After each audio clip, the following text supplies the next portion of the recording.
Hello, everyone. Welcome to Keith and Glory. We're Not Sorry, your new favorite podcast where two lifelong best friends bring you lighthearted banter on all things pop culture, fashion, music, and everything in between. With 30 years of friendship under our belts, we're diving into hot topics, real-life stories, and playful debates. And we want to bring you along for the ride.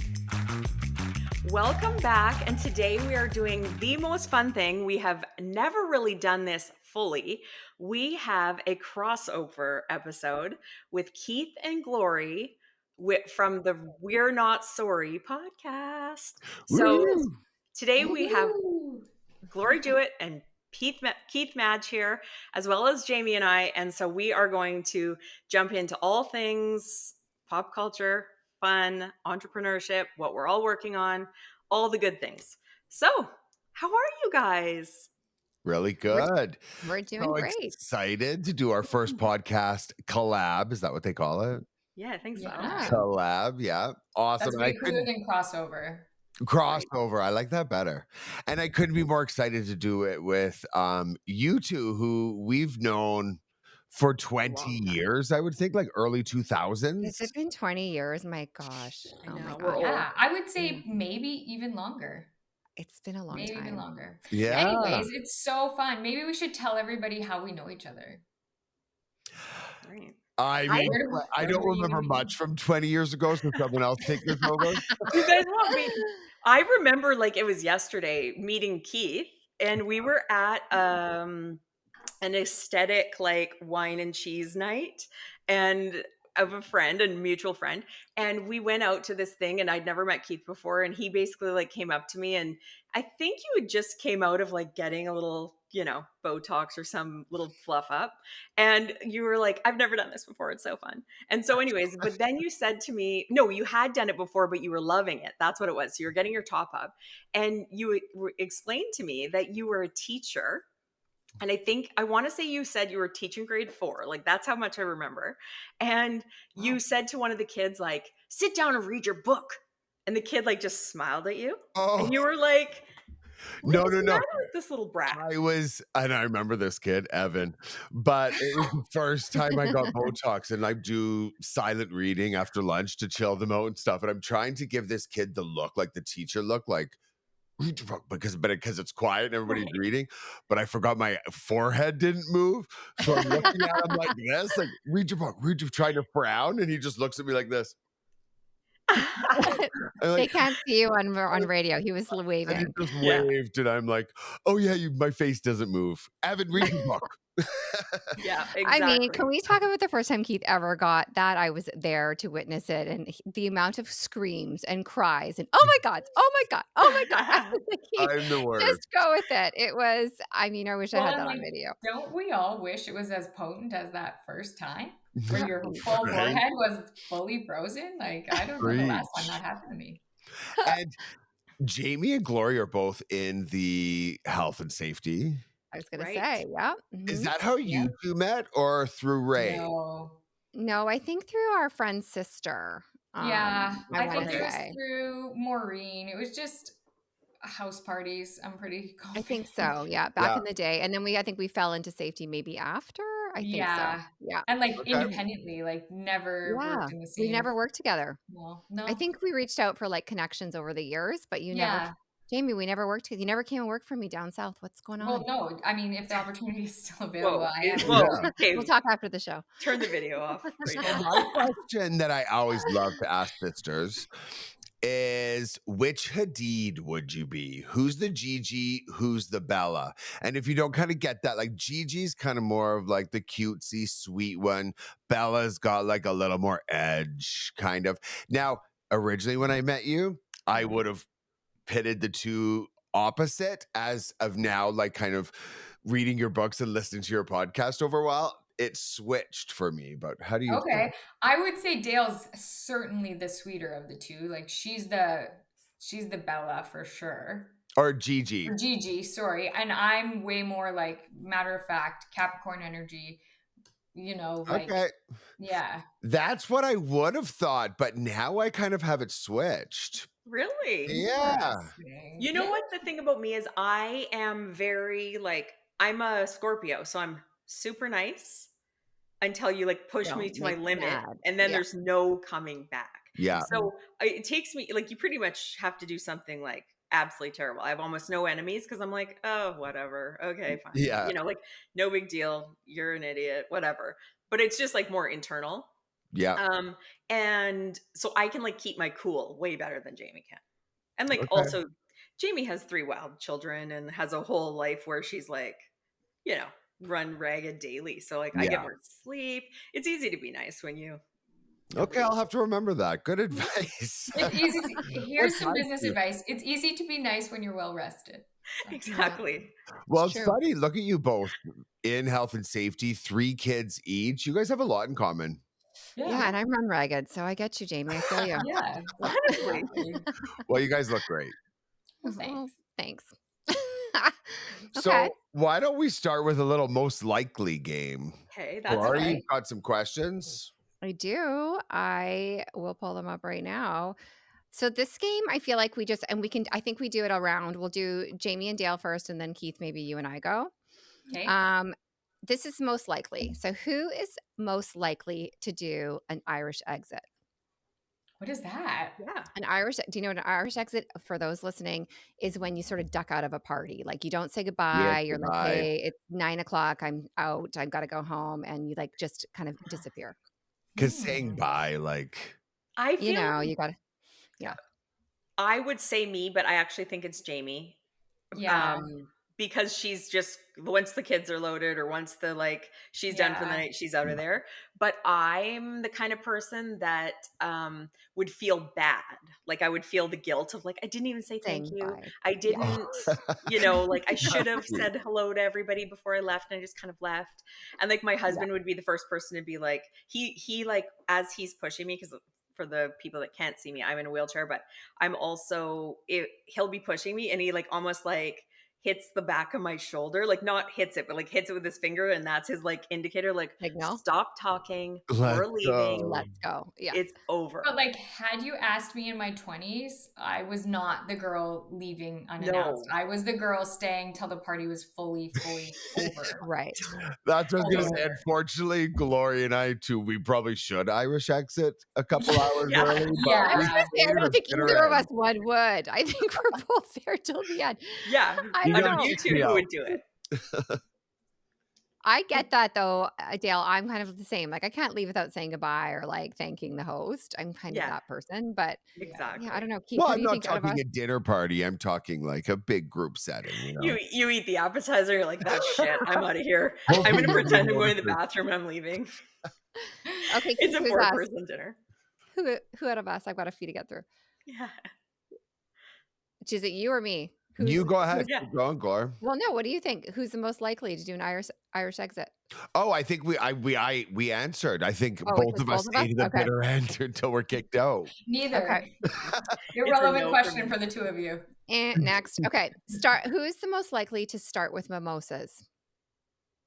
Oh, neither of us. Yeah, You guys both don't drink? Okay. well, I don't eat, do drink, but I don't like the taste of drink, like a drink. So I only drink to actually get drunk. So I only do it every like 5 years. And I'm certainly Oh, not doing it at breakfast. Oh my God. If I'm doing that, I need to be like in we're on the Nashville. wrong podcast. Yeah, Okay, well, exactly. I'm the same. I don't Yeah, he doesn't drink very much. I just drink to get drunk, but not once every 5 years. But, like probably once every 2 months or something, you know? Right. Yeah. I Okay, have like the well, occasional drink, but it would be like at dinner. yeah. I'm not a like early morning drinker. I would never have like a daytime drink ever. And we had enough fun in our 20s. I filled my boots for sure in my 20s. Right. What Okay, about you moving guys? on. Well, for me, I enjoy a nice girls' brunch mimosa. I think it's probably me for sure. I'd say out of both Keith and I, but it's not Yeah. like that's an every morning I wake up and have a Yeah. mimosa. No, but I Just mean vacation. It's vacation yeah, when I'm there. Yeah. for Right. sure. Okay, how about who's the most likely to plan everything? I think just knowing this 5-minute conversation, I think I know the answer, but go ahead. I would say both of us are pretty Yeah. intense planners, Okay. but when it comes to like podcast and stuff, that's 100% Dale.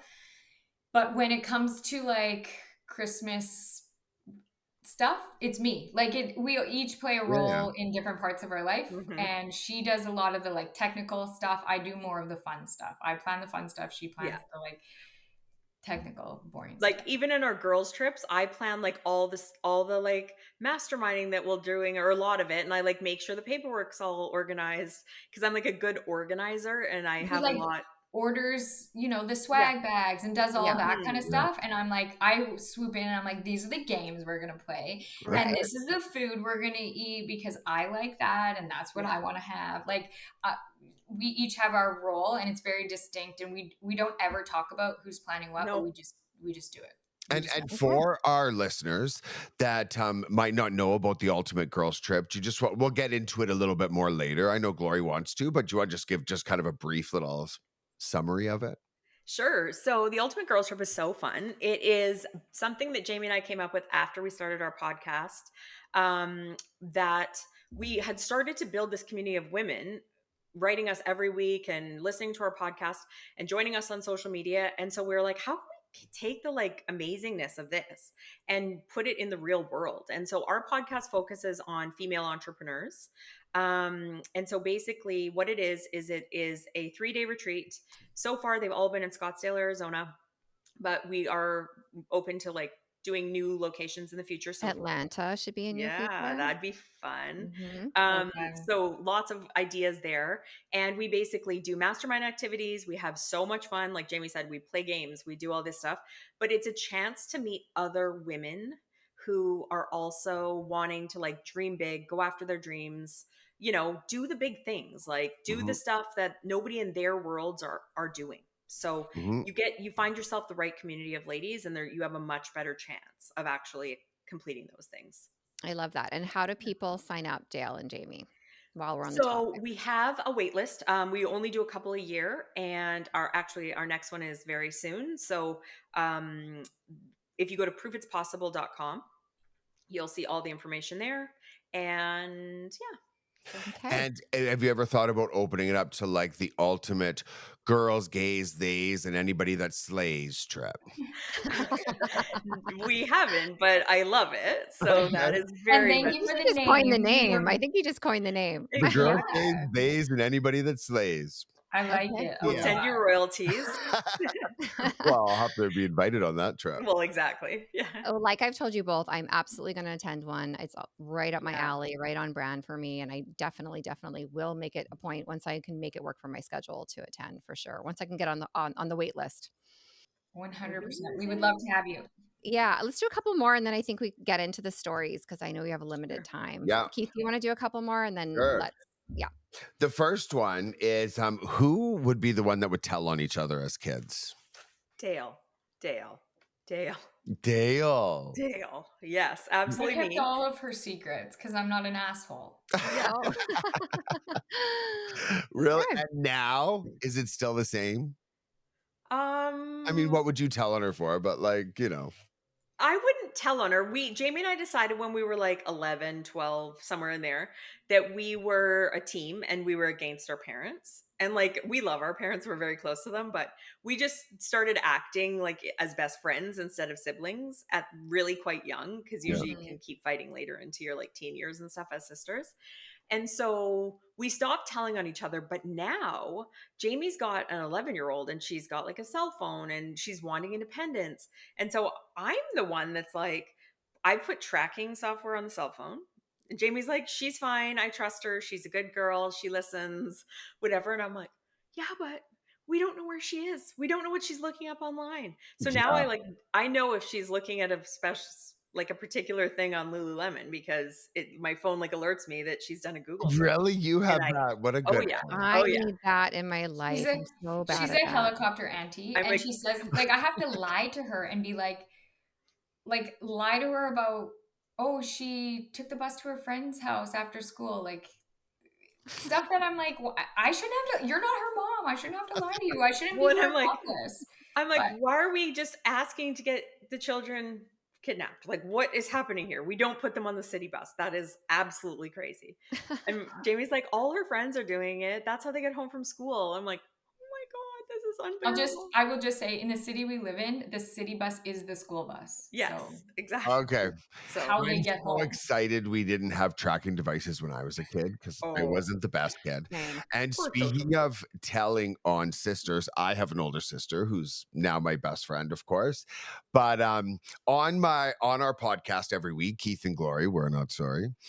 I read my grade 5 diary from Yes. 1988. This is And the highlight. I I can't thought wait. because I was looked for a good sister one because of our sister I kind of love it. themed episode. So this was on July 3rd, 1988. I have tagged my diary as Bob He and named his diary as Bob, this one, as and actually his next one is called Slade, so he names Slade. them all. Yeah. And my sign off because we're moving into the summer here is Milano because I explained it previous. Everybody go listen to our episodes, but that I named myself. I needed a code name, so I named myself after teenage sex symbol Alyssa Milano. Makes perfect sense. So when I say love Obviously. Milano at the end, so You know July why. 3rd, 1988. Dear Bob, I'm so mad. I was trying to listen to my new favorite song, Naughty Girls Need Love Too by Samantha Fox. One, I'm in grade 5.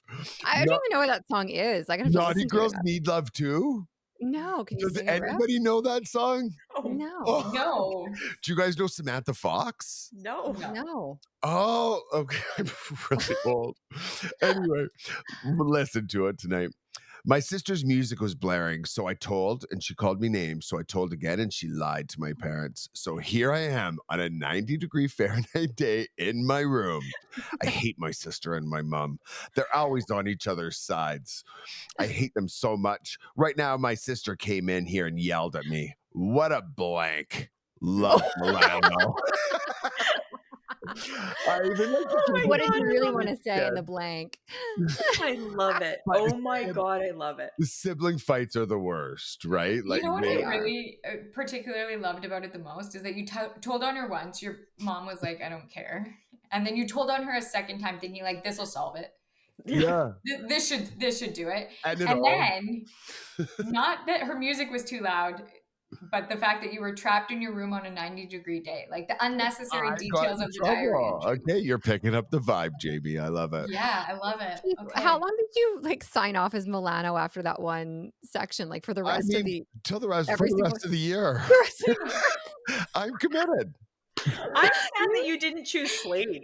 Like in one of your That's past next. episodes, you had Slade That's as his grade like, 7 That's journal. yeah, my grade Yeah, 7 journal, which is like right. very rebellious. Yes. ladies, we have so much content here, we can go on for a few years. He's got books upon I know books. I Yeah. thought of doing like a little stand-up act with my journals and stuff. You Um, should. You Oh my God. should. I have a quick question for you yeah. guys. I have a couple Oh, actually good. that I Okay. would love to quickly ask. Okay, the one thing when you're friends with somebody for like a really long time, and like Jamie and I laugh about this all the time, what is the one or multiple fashion choices that you allowed each other to make that you should have stopped in the moment or like been more honest about and you just kind of like let the person do it with gritted teeth? Where does Keith start? Yeah, she's a real risk taker, shall we say, when it comes to fashion, and Right. always has been. One thing that I let her do, but I did point out when we were younger, she really loved makeup, worked at makeup stores and everything. And she put so much makeup on. From far away, I thought she was our Asian friend. Like she made herself look Asian with this makeup somehow. He bugs me for, like, to this day. In my wedding speech, he had to bring it up. I mean, I mean, he'll let I it die. love it. But that's not really a fashion choice. I think all my outfits, the ones that I've really kind of pushed for, by the end of the night, we have a code name or a joke about it. Like, I don't Well, know, you they're love a always big brimmed hat that I love don't a big brim. understand, To but this day, like, I still do. yeah. Yeah. And also, let me say that So this is long my time of telling you. Just The long corduroy Inspector Gadget Oh, and I coat. wish I still had it because I would wear it it came back in style. You it know did. what? That was a I think we used to call it And Inspector what was Jacket. mine for you, would you say? Okay, well, I think all your teacher sweaters. I was like, "You don't have to dress like a teacher because 'cause you're going to school." I well, yeah, true. You rocked a good cardigan or what? You thought I you'd play the part? I call it a partigan because it's like party in a cardigan. But It's a cardigan. I It's do have not a a lot of party in any cardigans. sense of those They're straps. perfect for, like, you're getting ready for work and you put on a button-up shirt and you're like, a little tight. Let me throw a cardigan." But in Keith's Get those closet, love he's handles got, like, covered up. good no out like, going out clothes, and then he's got his teacher wardrobe, and I mean, I think Right. I let you get away with a few meh fashion choices for school. Okay, well, also, I live in Canada, so we wear sweaters. Yeah, And I love exactly. a good sweater. Well, you So have do to in I. this place. It's freezing. Like, as soon as it starts to turn fall, I know all you girls are like, "Ooh, sweaters and boots." Like, I do love yeah, fall dressing for yeah. fall. Mhm. Mhm. For sure. Okay, if you guys were like a pop Oh, duo. wait. Oh, I thought we were gonna answer. I was about to right. go to Mhm. you on some Oh, of your questionable go. fashion choices. Back Fine. to us. Yeah. Just kidding. Jamie's like, I'm talking now. I want to talk about myself. Dayle went through a way too long of a phase where she only wore no fear t-shirts. Do you Ooh, remember those? Oh, Like I yeah. do oversized no remember fear those. t-shirts. So weird. And another Remember thing the that she did, hypercolor shirts? Not sorry, Jamie, interrupt. Yes. Remember those ones that, like, Yes. changed color and all Yeah, the like color back so on them? you'd get hot and it would be like just And, under like, the your pits and they're armpits would bright be, like, purple. a Yeah. different color, Your back sweat. right? What were we thinking? Anyway, sorry to interrupt. Dayle also insisted on keeping her hair like in this ultra short bob, like Yeah. just meeting her earlobes. You Oh, guys might mom have known me cat. then. Like they might have been in those times. No, you didn't do that into college, did you? Yeah. I Oh, didn't know you had a that No, mom no, long. for sure. You had a Karen cut in high school, just a little bob? No, worse. I permed it. I used to perm it. No! So Oh, like I Karen got cool permed. by straightening it. Love it. So, So all editors insert picture now. exactly. Well, if Yeah. you want to talk about haircuts, our mom was very like, what do you want to wear? How would you like to express yourself? So No. she let No, Jamie, that's not true. well, yes, That's I a was getting perms at 3, self-appointed. And Jamie's like said at one point, she goes, I want to get a buzz cut. likely story. I said I want to buzz my head and then what's left, I just love to throw a perm in that bad boy. No, I didn't say that. I was No, 5. I when didn't it say grew that. out to mushroom cut levels, I that's didn't when say you that. inserted the perm No. just to like jazz it up a little. Okay. The I had a audience, perm back in the day too. our mom is a tomboy who likes like a wash and wear style. Yes. It wasn't me that chose it. It was her. This is Oh, obviously childhood trauma. Jamie gets I very mad. pictured your mom as, like, fancier because you kind of described her in one episode when you were worried about her mental health because her pajamas were mismatched. Well, yeah, I mean, It's she's like got I fancy picture a elements. fancy lady, like, in matching pajamas all the time. And she's always wearing like an adorable outfit, but it's in her own kind of style. Like Casual way. she has like a She's tomboy way got of like dressing. since she was like in high school, she's had like a Kris Jenner kind of haircut. She's Okay. always had like Yeah. a short, stylish, styled haircut because she doesn't like long hair and Yeah. for Maintenance. for Or herself. for her But she does daughters, like a apparently. matching outfit. We all appreciate a matching outfit. Okay, Thanks, I can Natalie. keep that then. Yeah, exactly. So yeah, mostly our problems were hair. I mean, I God, thought you I'm were going to call me out on my sideways belt phase. well, Oh, yeah. what's I a What's mean, a sideways belt? sideways Like belt? on the hip? Like where instead of doing your belt up in the front, you put the buckle off to the side, like you'd wear the okay. short Avril jean style. skirt. I Yeah, That missed doesn't that Avril sound very trend. comfortable. No, It's but you look stupid. cool. Noted. With your low-rise jeans, you look super cool with your belt off to the side. Oh, those low-rise jeans, like, I look at pictures now of people like Paris Hilton, obviously the icon of that, and like, God, those were really low, but a way Very better bad. style than the mom jeans that the kids were into for a while. I like a high-waisted. Don't get me Me started. too. Mhm. Oh, so this is our like hour where we're talking about current fashion trends we would stop doing or what? Yeah, exactly. You're calling us He's out like, for I've our been mom meaning to jeans? talk to all of you about a couple of things I've seen on Instagram. So, Yes. um, Okay, what else you got for us? Any other what was questions? Jade, do you want to ask one or do you want me to ask one? I'll ask one next. You Okay. go first. Oh, who was more dramatic growing up? And which of you had like main character energy and which of you was kind of like the background character? Good question. Keith, I'll let you go first. I don't know. I wouldn't say either of us were backgrounds. Unfortunately, we were I probably agree with that. I can't We're imagine. both competing for loud and main obnoxious. characters, screaming over top Yeah. of each other.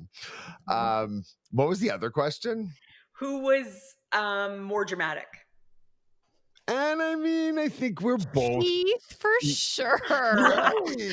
He's my gay best friend. I mean, you are dramatic about everything. The bugs, Yes. the botox, anything you're screaming about. You're dramatic. Yes. Okay. Okay. Yeah. Dramatic in that way. Yes. Right. Just straight up admitting defeat. Yeah. Yeah. Yes, I can be dramatic most of the time. Mhm. Who is most likely to show up late? No. Glory. For Who sure laughs to me. come on the podcast? I was like Yeah. sitting by myself for a while on Riverside. I'm like, feels like home. I say many times the minute late. podcast should be called Waiting for Glory.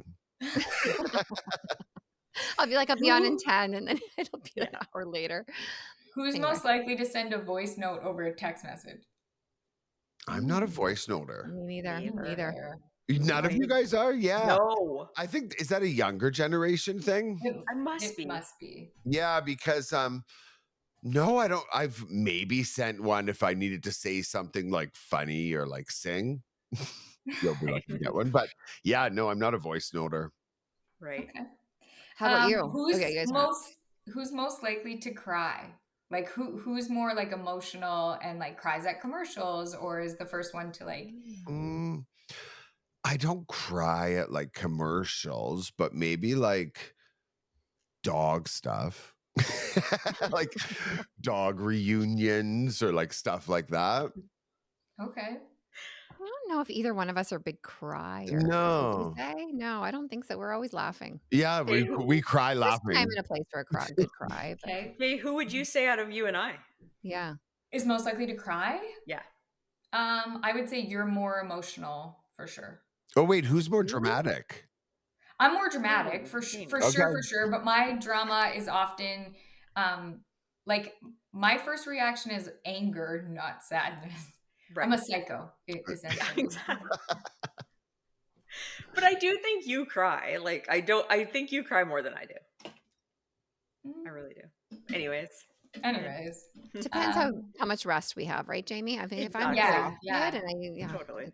things are going wrong. absolutely. Mhm. Okay, I feel like we should get into like the more serious part of the conversation if you guys are good with that. 'Cause I'm Yeah, going a little bit Yeah. over Let's do time. it. Yeah, I feel like we should talk about both of you. I would love to talk about your books. Like it's super inspirational. I've read both of your books, by the way. Thank you. We appreciate that. I Yes. love it.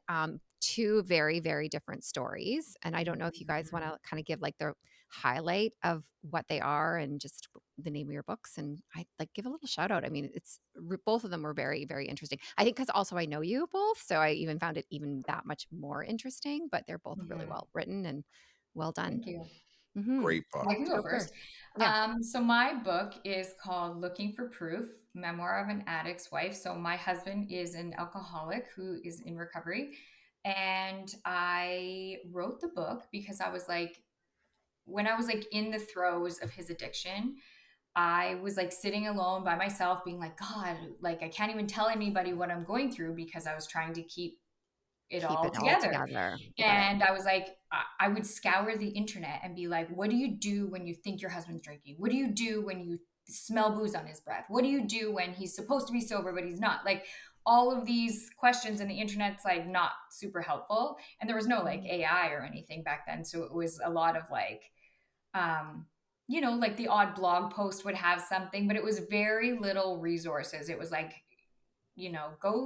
go to your closest AA meeting. Well, I was nowhere near the stage of like walking into an AA meeting. I was like keeping my little secret. So I just wanted in, those moments of like despair when I was alone and feeling hopeless, like somebody to reach out and like give me something, any like sliver of hope to be like, oh, I've been through it and it was totally, it ended up being fine, or this is what I did. Here's my 10-step guide. Like I was looking for anything on the internet and I just felt like there was really nothing. And so I was like, as soon as I like get through this, whatever that looks like, I am going to like throw down a ladder because I feel like that wasn't available to me. And so I wrote my book and it was like therapeutic and I had been far enough removed from the like hurt feelings and like the despair that I felt like I was in a place where I could write about it and tell my story like honestly, because I wasn't guarded and I wasn't in pain or anything like that. My life had come through it and I was on the other side of it and I was like really happy when I wrote my book. And I still am, like not like full stop and then But my whole life flew over or now, anything like that. But Yeah. I just felt like, I was finally at a place where I could talk about it really honestly without having to like shelter bits and pieces of my story. And I also know that my book isn't something you like willingly bring on the train to work. Like you read my book in the dark. Like most people are reading my book, unless you're nosy, which I totally understand too. But most people are reading it because they're in like a really dark place. So they're the person who was me at 2 a.m. when their husband hasn't come home, scouring the internet, looking for some sliver of hope. And so I knew that my book wasn't going to be this book where it's like everybody's bragging that they just ordered it and they're, talking about it, unless they're friends or family. I knew that people were going to be buying it kind of and stuffing it in their bag, shoving it down their purse, hiding the receipt from their loved ones, things like that. But I knew that in their darkest moments that I would be providing them some kind of like light. And so that was the whole like motivation on why I wrote my book. And really there wasn't much more to it than that. And at the same time that I decided I was going to write a book, my sister also decided that she was going to write a book. And we kind of made the decision together. I had gone to like a woman, or not a woman's, a male and female mastermind group. And I came home and was like dead set on writing a book. I was like, I'm just going to do it. My sister's like, well, I'm going to do it too then.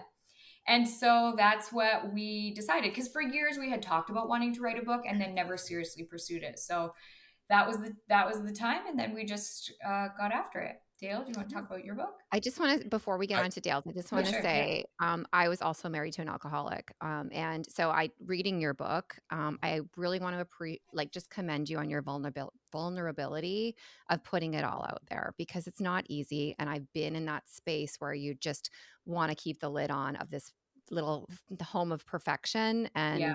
you want to save it for the kids. You want to do everything you Yeah. can. I ended up going to the AA meetings with him and I walked into the Al-Anon and burst into tears and walked out. So a lot of it really resonated with me. And so I think good kudos to you for writing it. And I hope it does. I'm sure it's helped a lot of women. So Thank congratulations. you. I appreciate and that. I have two quick questions. Yeah. One, how many years sober now is, can we say, Razor or your husband? I Do we still In call him July Razor? it will be 8 years. 8 years.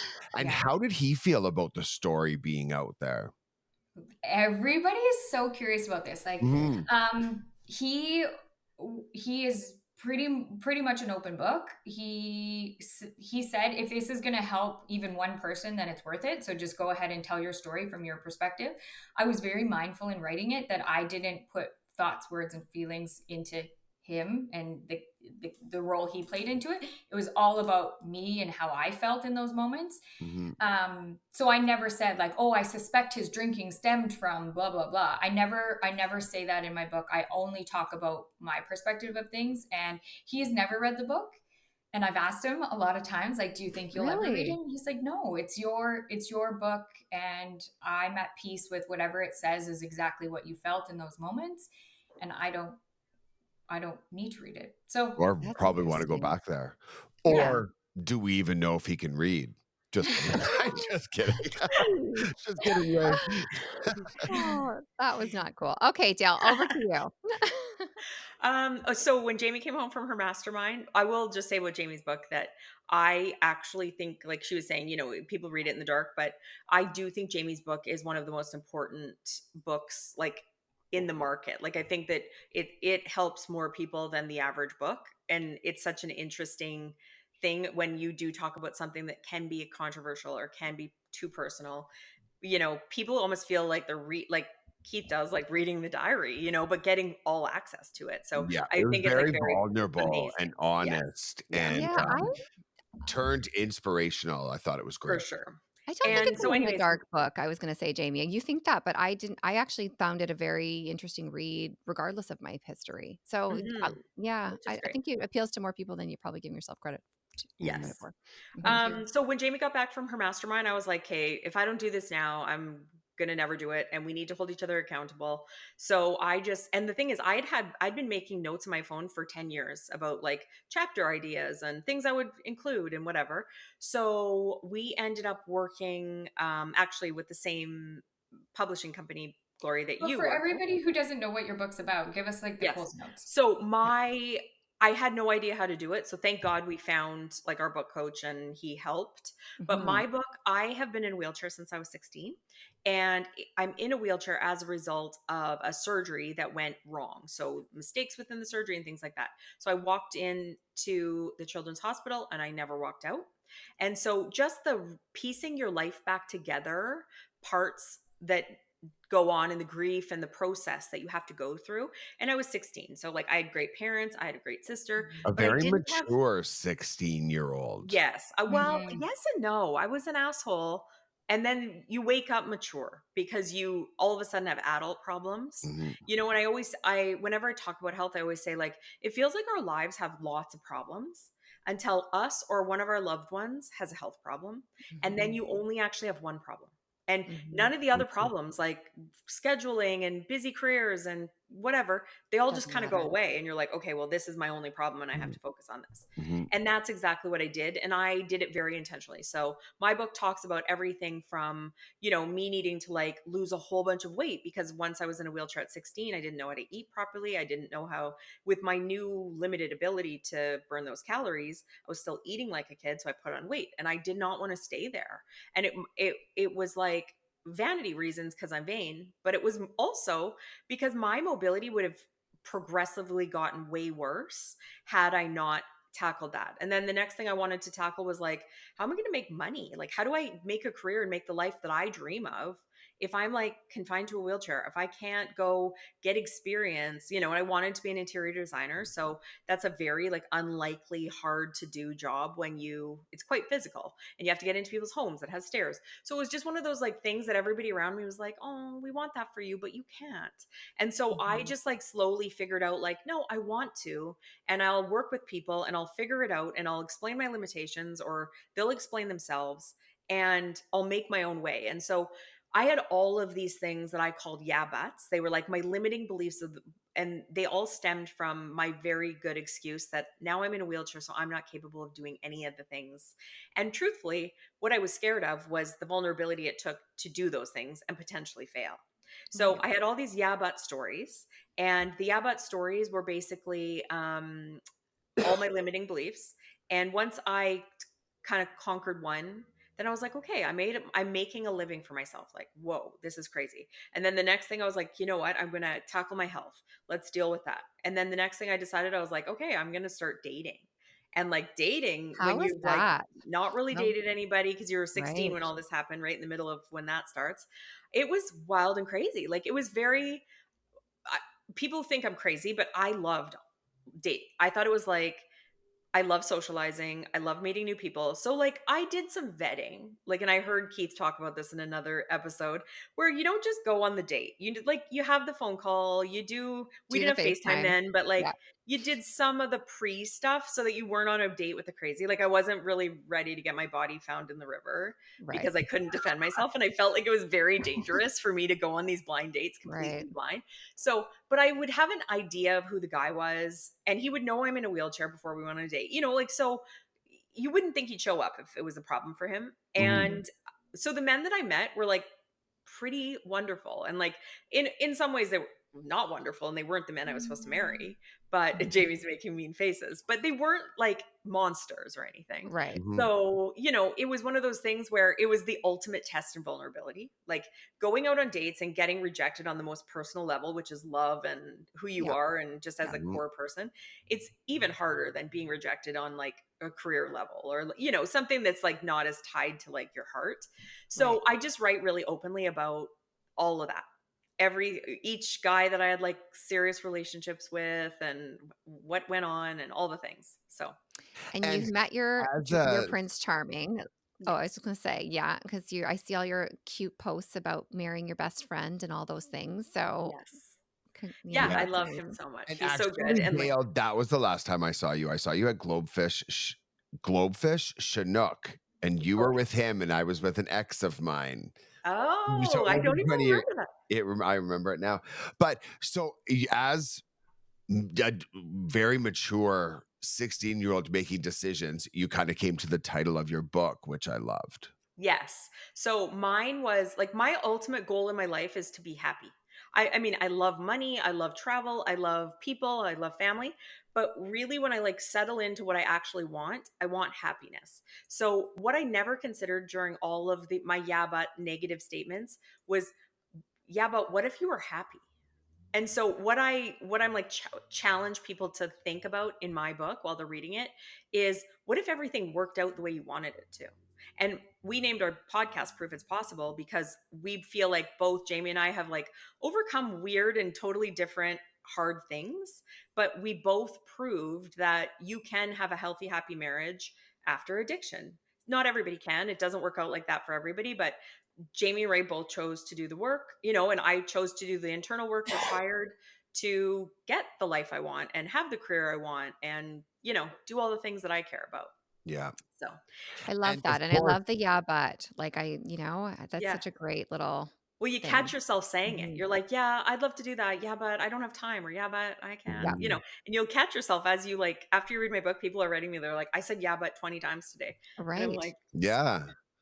So, but Gloria, I want to hear about your book though, and what spot, like, you know, Yeah, okay, it's all the still in things. the works, and I think you were saying we are all using the same book, company, which is amazing, and you 2 recommended them to me, and they've been nothing but fantastic so far. I'm Awesome. in If any of the listeners are curious, send us a DM and we'll happy to make an intro. We're happy to make an intro for Yes, you yes, because they've he's been amazing. nothing but fantastic. Yeah. Yeah, so it's done. I'm in editing phase, so I'm halfway through. So my book Same. is totally different. It's a memoir, so it's about my rise from literally a scaffold laborer in Fort McMurray, Alberta, Canada, to a global vice president at one of the most famous companies in the world. And became, it's the story of coming out from a field, a female in a very male dominated sector, becoming a vice president at 35. It's my career journey. So it gives listeners, and it's personal. I talk a bit about relationships. I talk about my Mhm. divorce. So it's kind of, and in each chapter, I give a few kind of like key takeaways for women to sort of, my avatar is women who are sort of stuck in their careers or mid-range or single moms or working moms or, women who are just trying to make it to the next level. And so I give some kind of anecdotes and tips and tricks to try and progress your career in a powerful, meaningful way. The brand is I'm really big on. I think said it earlier, authenticity, and I think that was super super helpful within my journey. Is once I became my authentic self, my career really took off in a male dominated space, which you wouldn't think that would happen. So really excited. It's going to come out in the middle of summer. It's called In Mhm. Pursuit of Glory, and my name is Glory. So Love. I'm really happy with the I title. love the book title. And I Mhm. will say, as somebody who is in a very similar industry, the same industry, I did over the years look at you and be like, what is she doing that I'm Aw, not doing? Like, Totally. how has Glory managed to like excel climb. Yep. so like Mhm. quickly and so admirably in her career? Like, I was always just in awe of aw, thank where you. you were and what you were doing in your career. So I do think this is like a fascinating story. I cannot wait to read it because I'm like, I Same. didn't get all the details I needed. So Yeah. I do need to Yeah, read the no. book. I hope, So that's so exciting, and I'm so proud of you. That's amazing. How do we get Keith joining in on the book club here? Yeah. yeah. Well, I think the last book I wrote was Bob, my grade 5 diary. So, He shares publishing his house book has every told me week, you guys. He has a book. Tune into Keith and Glory. You get snippets of Keith's journal every Tuesday. no, I love it. I mean, I know Glory's story and I've had sneak peek. I've read your books. And just to know you personally and see 3 inspirational women putting their stories out there, all for different reasoning, you know? And I Yeah. think, I mean, you guys should sell your book as a trilogy, finding Absolutely. that woman in a bad relationship who has Yeah. to overcome something, you know, I don't know. I think the world's going to be a better place with women reading your books and men. Thank you. The future is female, Keith. I hate to tell you. Yeah. I'm okay with it. As long as you keep around the gays, the theys, and anyone who slays. We will. Anyway, Oh yeah, my that's gosh. amazing. And you guys inspired me also. I mean, a lot of advice from you guys, and I appreciate, all the insight into the book publisher. And I don't know. Yeah, I think it's amazing what you've done. And I was like you, I've been thinking about writing a book for like 10 years. Always have said, oh, I should write a book. Some of the stories of in Fort McMurray like are a book in themselves. So I get kind of Yeah, Absolutely. I gritty bet. into some of that. Is where Mhm. we start. But yeah, it's been a ride. One thing Amazing. I think that is really interesting to note is that we were noting, like, the similarities between Glory and I, and then the similarities between Dayle and Keith. And Totally. I do think that it's really interesting that you guys are similar in a lot of ways, but one way that I think is exceptional is that you both like exude happiness. And I Aw. don't know that people would necessarily say that about Glory and I. Like, they would be like, oh, they're nice, they're this, they're that, they're whatever. You But do, I think baby? that like the aura of like true, like you're just like exuding happiness, and everywhere you go, you like lighten the mood. I Yeah. think is something that's pretty specific to the two of you. So the fact that you guys are similar in all God, we ways is combine Well, our powers, the I joy we can know. bring to the world. We might start going for drinks every Thursday and like laugh till we pee in our pants. I don't I know. mean, we're going to, But you know Dayle. what I think about you, like Jamie and Glory, that's so much alike? You guys have such boss energy. Like, we were Totally. at a women's event that talked all about just energy. And it was like how you show up to a meeting. And it's why the both of you have very strong careers in male dominated industries, Mhm. because you've had to like learn to be strong, whereas me and Keith would just walk in and be like, hi, how's it going, like more Whatever. jokes, more fun, like Yeah. can we lighten this place up under Keith's your doing time? cartwheels with Yeah. a I sky. like to look at life through rose-colored glasses. Me too. Me too. I love it. I don't even like to watch bad, like, horror shows or Same. like CSI people Oh, dying. And like, I'm like, give me rich ladies fighting any day of the week. I'm the Housewives of opposite. anywhere. I always say if someone could look at my Netflix account, they'd think I was a serial killer because I'm obsessed Same. with all the crime Same. stories. If it's not a crime documentary, I don't want it. I Right. think I might have found a new podcast co-host. Yeah, no kidding. Bye guys, thanks, it's been nice knowing you, Jamie and Glory. This crossover turned into one of those scandalous partner swaps in the neighborhood. Exactly. New All cover art right. this afternoon. Well, and I mean, we're right on time here. This was so much fun, more fun than Mhm. and I expected it to be lots of fun. It was so great to connect with you guys again. Yes. And for our first crossover collab podcast. Yes, I love Love it. it. I feel so honored to be your first guests. Yeah, that's Really? Well, cool. we're honored you're here. Well, that's it for today, and we're just so appreciative. And listen Yes. to Keith and Glory. We're not sorry. And The proof is possible. is that the name of our podcast? No. Yes. Yeah. Okay. Like, I'm like, did I just say it wrong? The way you looked at me. Proof is possible. You guys, I'm sleep deprived. Okay? You're pretty. You're pretty. Yeah. That's all that matters. Should we do the exit again? I feel like let's do it. No, we're keeping it in. I love it. No, this is authenticity at its finest. Okay. Right? We're just living our authentic life. It's been fun, guys. Thanks, Jamie.